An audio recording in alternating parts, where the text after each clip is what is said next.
ఇంట్లో ఎవరైనా ఉప్మా తినని వాళ్ళు ఉంటే వాళ్ళ కోసం ఇలా చేసి పెట్టండి. టేస్ట్ అయితే చాలా బావుంటదండి. అలానే వాళ్ళు కూడా చాలా ఇష్టంగా తింటారు. దానికోసం ఇక్కడ రవ్వ వచ్చేసి మనం ఇలా డ్రైగా వేయించుకోవాలి. తర్వాత ఒక అదే ప్యాన్‌లోకి అయితే ఒక 2 టేబుల్ స్పూన్ ఆయిల్ ఏసుకొని పోపు దినుసులు, పల్లీలు, జీడిపప్పు వేసుకొని ఎండుమిర్చి కూడా వేసుకోవాలి.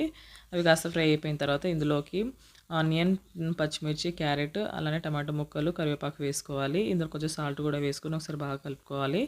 ఇలా కలుపుకున్న తర్వాత ఇవి కాస్త ఫ్రై అయిపోయిన తర్వాత ఇప్పుడు ఇందులోకైతే 1 కప్‌కి అయితే ఎప్పుడైనా మనం 3 కప్స్ వరకు వాటర్ పోసుకోవాలండి. మీరు దేనితోనైనా తీసుకోండి. దానికి త్రిబుల్ అయితే వాటర్ పోసుకోవాలి.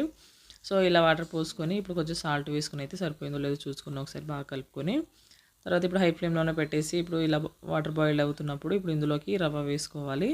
ఇలా వేసుకొని అయితే ఒకసారి బాగా కలుపుకోవాలండి. సో, ఇలా వేసుకున్న తర్వాత ఒక 5 మినిట్స్‌కి అయితే మనకు ఉప్మా రెడీ అయిపోతుంది. ఇలా మధ్య మధ్యలో కలుపుతూనే ఉండాలి. మనకు ఉప్మా అయిందో లేదో చూసుకోవడానికైతే ఇలా అంటే పాన్ నుంచి ఉప్మా అనేది కొంచెం సెపరేట్ అవుతూ ఉంటది. అప్పుడు మనకు ఉప్మా అనేది